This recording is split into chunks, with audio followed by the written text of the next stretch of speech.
जय श्री श्याम भक्तों, कार्तिक माह की शुक्ल पक्ष की अष्टमी को गोपाष्टमी के नाम से जाना जाता है। इस दिन गाय की और बछड़े की पूजा की जाती है। जब आप पूजा करें तो उन्हें जल चढ़ाएं, मूली चढ़ाएं, रोली चढ़ाएं, चावल चढ़ाएं, फूल चढ़ाएं, गुड़ चढ़ाया जाता है, जलेबी चढ़ाई जाती है, दाल दी जाती है, उन्हें घास खिलाया जाता है और दीपदान किया जाता है।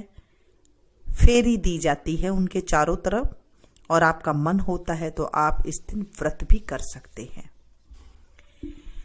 ऐसा करते हैं जिस दिन गोपाष्टमी होती है उस दिन कई लोग परोसे भी निकालते हैं। परोसे मतलब 8 जगह आप थाली में कुछ भी आप भोजन बनाएं, जैसे पूरी वगैरह बना सकते हैं तो पूरी वगैरह, नहीं तो मीठे चावल बना सकते हैं। यानी कि 8 जगह आपको परोसे निकालने हैं और उन परोसे में दक्षिणा अवश्य रखें।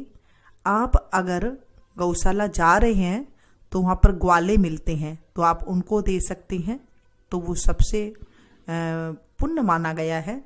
अगर आपके आसपास आप गौशाला नहीं है और आप मतलब जो गऊ की रखवाली करते हैं उन्हें ही ग्वाला कहा जाता है। अगर आपके पास आसपास कहीं पर गौशाला नहीं है तो आप किसी उनके नाम से, गोपाष्टमी के नाम से आप मंदिर में दे सकते हैं या फिर गायों को खिला सकते हैं। 8 पत्तल के नाम से जाना जाता है, 8 जगह इसे निकाले जाते हैं। अगर आपका मन हो तो व्रत भी किया जाता है, एक टाइम खाना खा के व्रत किया जाता है। मन हो तो आप कर सकते हैं। गऊ की पूजा, गऊ में कहते हैं 36 करोड़ देवी देवता होते हैं और इस दिन जो है कृष्ण जी गाय चराना अष्टमी के दिन से ही शुरू किया था, तो इसीलिए गोपाष्टमी की पूजा की जाती है। गोपाष्टमी के दिन सुबह सुबह आप जल्दी उठे, चावल बना सकते हैं तो अति उत्तम है। मीठे चावल आप बना ले, पहले सिंपल बना ले, फिर उसमें बूरा और थोड़ा सा घी डाल दें हल्का हल्का सा और उन्हें ठंडा कर ले। ठंडा करके आप ले जा सकते हैं। नहीं है पतासे और खील जो दीपावली के रखे होते हैं वो दे सकते हैं। सुहाली अगर रखी है घर में तो सुहाली आप ले जा सकते हैं। गेहूं है तो आप उन्हें रात को भिगो दें और या फिर दिन में किसी भी टाइम आप जाएं तो उस टाइम पे आप भिगो के गेहूं दोनों हाथों में गेहूं को आप रखें और उसके बाद गऊ को आप खिला सकते हैं। ऐसे भी खिलाते हैं। आप जो चावल बनाए हैं उन्हें ठंडा करके ले जा करके आप उन्हें भी खिला सकते हैं गऊओं को। विधि तो काफी सारी है, आप इनमें से जो अच्छी लगे आप कर सकते हैं। गऊ की पूजा जिसके साथ बछड़ा हो, अगर उसके साथ पूजा की जाती है तो वो अति उत्तम मानी जाती है। नहीं है तो सिर्फ गऊ की भी आप पूजा कर सकते हैं। बछड़े की भी आप पूजा कीजिए। आप फल भी लेके जा सकते हैं, केला है कोई और सेब है, वो फल भी आप चढ़ा सकते हैं। थोड़ा सा पानी उनके पैरों में हल्का सा छींटा डालें, ज़्यादा पानी ना डालें और उनके तिलक लगाएं। आप रोली का तिलक लगाते हैं, चावल चढ़ाते हैं और जो उनकी सींग होते हैं ना दोनों तरफ, उसमें आप मूली लपेटते हैं। जब ग्वाला खड़ा हो पास में तभी आप करें, कहीं गाय मारने वाली हो ऐसी गायों के आप ना करें, थोड़ा ध्यान से करें, बच के करें। और उसके बाद उनकी फेरी दी जाती है। सारा जो आप गुड़ लेके गई हैं, जो आप पतासा, जलेबी, ये सब चीज़ें मिष्टान चढ़ाया जाता है, उन्हें आप खिला दें, उसके बाद फेरी देते हैं। अगर आपके अंदर सामर्थ है तो आप 108 फेरी दें। नहीं है आपके अंदर ताकत तो आप 8 फेरी भी दे सकते हैं। सिर्फ उनको आप हाथ जोड़े, स्मरण करें, उनकी पीठ पर हाथ फेरे और उनसे कहें जो आपकी मनोकामना है वो कहें। आप देखेंगे 1 साल के अंदर अंदर वो मनोकामना पूरी हो जाती है। ऐसा हमारे ग्रंथों में और बड़े बूढ़े कहते हैं। जब कान्हा जी 6 साल के हुए थे तो अपनी यशोदा मम्मी मैया से कहने लगे कि मैया मुझे गऊ चराने जाना है। जिद पकड़ ली तो माता ने खूब समझाया, अभी तुम छोटे हो। तो कान्हा कहने लगे कि नहीं, मैं छोटा नहीं हूं, मैं बड़ा हो गया हूं। तो यशोदा मैया ने नंद बाबा को बुलाकर कहा कि ये अभी जिद कर रहा है कि मैं तो गऊ चराने जाऊंगा। तो नंद बाबा ने फिर पंडित जी को बुलाया और पंडित जी को बुलाकर बोला कि इसका कुछ मुहूर्त निकालिए। हमारे जो कान्हा जी हैं, हमारे जो लल्ला है, ये गऊ चराने जाएंगे। पंडित जी ने काफी कुछ देखा, चारों तरफ पन्ने पलट पलट के नक्षत्र वगैरह देखे, तो वो कुछ गुमसुम से बैठ गए। नंद बाबा ने क्या क्या हुआ पंडित जी, कोई मुहूर्त तो निकालो। तो पंडित जी ने कहा कि सारे ग्रह नक्षत्र आज के दिन से ही जो है शुरू हो रहे हैं और आज का सबसे शुभ मुहूर्त है। तो अष्टमी का जब शुभ मुहूर्त निकला, उस दिन अष्टमी थी, कार्तिक शुक्ल पक्ष की अष्टमी। तो पूरे गांव में जो है कहलवा दिया कि आज से जो है कान्हा गऊ चराने जाएगा। तो सारी औरतें आ गई, गऊ की पूजा की गई, उन्हें मिष्टान दिया गया और कान्हा के तिलक वगैरह लगाया गया कि आज से जो है गऊ की ये गऊ चराने जाएंगे। अब कान्हा जी गऊ चराने गए तो एक दो गाय जो है इधर उधर हो गई। जब इधर उधर हो गई, कान्हा तो जो है गाय चरा रहे थे। अब एक गाय चरते चरते जो है काफी दूर आगे जंगल में चली गई। अब जंगल में गए तो वहां पर देखा कि एक शेर बैठा है और शेर ने कहा, अरे आज तो मुझे भोजन मिल गया। पूजा करी हुई गाय थी जिसके तिलक लगाया हुआ था। तो गाय माता ने कहा कि मुझे आज छोड़ दो, मेरे बच्चे को दूध पिलाना है, मैं दूध पिला के वापस आ जाऊंगी। शेर ने कहा, क्यों, मुझे पागल समझा है क्या? कोई भी मरने वाला आदमी कभी जाकर वापसी आया है क्या? गाय ने कहा कि मैं नंद बाबा की गाय हूं, वचन देती हूं कि मैं वापसी जरूर आऊंगी। शेर ने कहा, ठीक है, चली जा। तो गाय रंभाती गई। दोपहर का टाइम था। बछड़े ने सोचा कि मेरी माँ तो रोज शाम को आती है, आज दोपहर में कैसे आ गई? धूप में दोपहर में कैसे आ गई? शाम के टाइम से आने से पहले बेटे ने पूछा, माँ तुम जल्दी कैसे आ गई हो? गौ माता ने कहा, बेटा मैं वचन देकर आई हूं, फटाफट तो दूध पी ले और मुझे जाना है, वो मेरा आज मुझे वो खा जाएगा।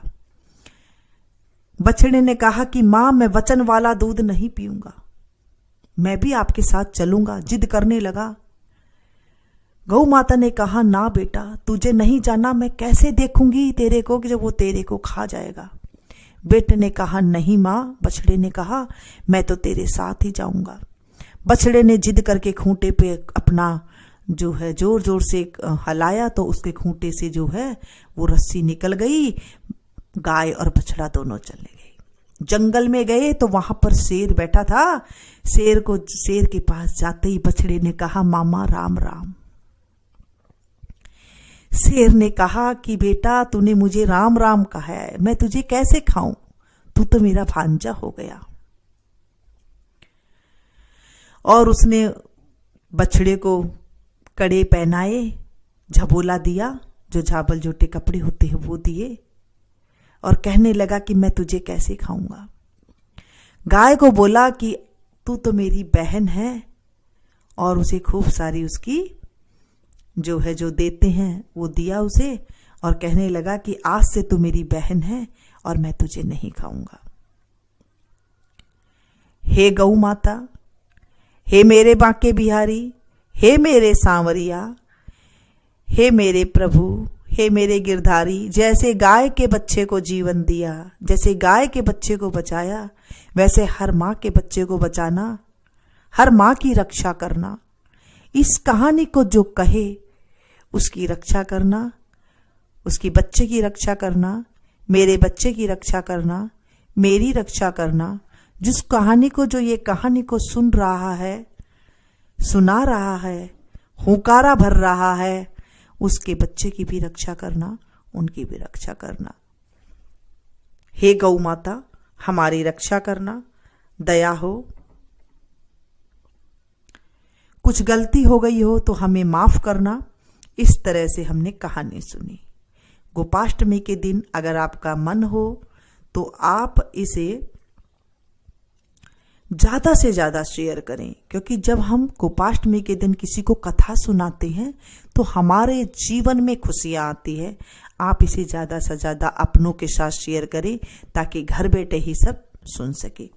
अब बात आती है कहीं कहीं पर जो बड़े शहर है वहाँ पर गांव भी नहीं है, गाय नहीं है। जैसे दूर कहीं पर इंडिया से बाहर रह रहे हैं वहाँ पर भी गाय नहीं है, तो क्या करें? देखिए, मन में मनसा पूजा भी एक होती है। गाय का चित्र तो होगा आपके पास, आप उसे देखें। नहीं तो आप मेरी ये जो कहानी सुन रहे हैं, इस कहानी से ही आप मन में संकल्प ले और एक गाय का चित्र आप रख करके उनकी आप फेरी दे लें, फेरी दें, उनकी पूजा करें। अगर नहीं है तो तब आप ये कर सकते हैं, है तो आप ऐसे ना करें। जो आपके पास फोटो है, अगर कान्हा जी की फोटो में है तो बहुत बढ़िया है, वहां पर भी आप कर सकते हैं, उनकी रख के आप पूजा कर सकते हैं। अगर आपके पास गाय है, आसपास थोड़ी दूर में है, तो जा करके अवश्य आप पूजा करें, क्योंकि गाय की पूजा करने से कार्तिक का जो पावन महीना चल रहा है, मैं हमेशा आपको बताती हूँ, कथा में भी बताती हूँ, तो जो पावन महीना चल रहा है इसमें हम जो कुछ कर लें वो कम है। गौ माता को आप हरा डलवा सकते हैं, गौ माता को आप पालक के गुट्टे लेकर के छोटे छोटे से काट करके भी वो भी आप खिला सकते हैं। जितनी आपकी सामर्थ हो उतना आप कर सकते हैं। गौ माता को मिठाइयाँ भी लेके जा सकते हैं आप, जो शक्करपारे आपके बने थे दीपावली पे वो भी आप लेके जा सकते हैं। जो आपकी मनसा हो वो कर सकते हैं। अगर आपको कई साल हो गए हैं गौ माता की पूजा करते हुए, उद्यापन की मन में है, तो उद्यापन के लिए तो फिर आपको एक जो बट्ठल होता है वो लेके जाते हैं, और ब्लाउज की पीस लेके जाते हैं। गौ माता को उड़ाने के लिए एक शॉल लेके जाते हैं, चुंदरी लेके जाते हैं, और काफ़ी सारा जो है उनमें अनाज भर के लेके जाते हैं, ताकि गौ माता को जो भीगा हुआ अनाज लेके जाते हैं, जैसे दाल हो गई, चावल हो गई, कनक हो, गेहूं हो गई, कनक हो गई, इस तरह से इसमें भिगो करके लेके जाते हैं। फिर वहां पर जो गाय को संभाल के खड़ा हुआ होता है वो ग्वालिया का रूप होता है, उन्हें भी तिलक किया जाता है। तिलक करके उन्हें भी कुछ दक्षिणा दी जाती है और एक लकड़ी भी दी जाती है, ताकि वो गऊ को चरा सके और वहां पर वो खड़ा हो सके। एक बाल्टी दी जाती है गाय को पानी पीने के लिए, और एक बट्ठल दिया जाता है जिसमें गाय चरती है, ऐसे दिया जाता है। ऐसे नियम है कुछ चीज़ों का देने का। 8 पत्तल मैंने आपको बताई थी कैसे आपको देनी है। अगर आप पूरी सीरा खीर के निकाल सकते तो वैसे बना सकते हैं, नहीं तो आप सिंपल जो मैंने चावल की बताई है वैसे लेके जा सकते हैं। तो आप ऐसे सिंपल पूजा कर लें, और उसके बाद जो है गोपाष्टमी की पूजा इस तरह से होती है। आज हमने गोपाष्टमी की कथा सुनी और विधि भी जानी, उद्यापन की विधि भी जानी कि किस तरह से हमें करनी चाहिए। और मैं अब आगे आपको आंवला नवमी की भी कथा सुनाऊंगी, तो उसके भी आप देख लीजिएगा।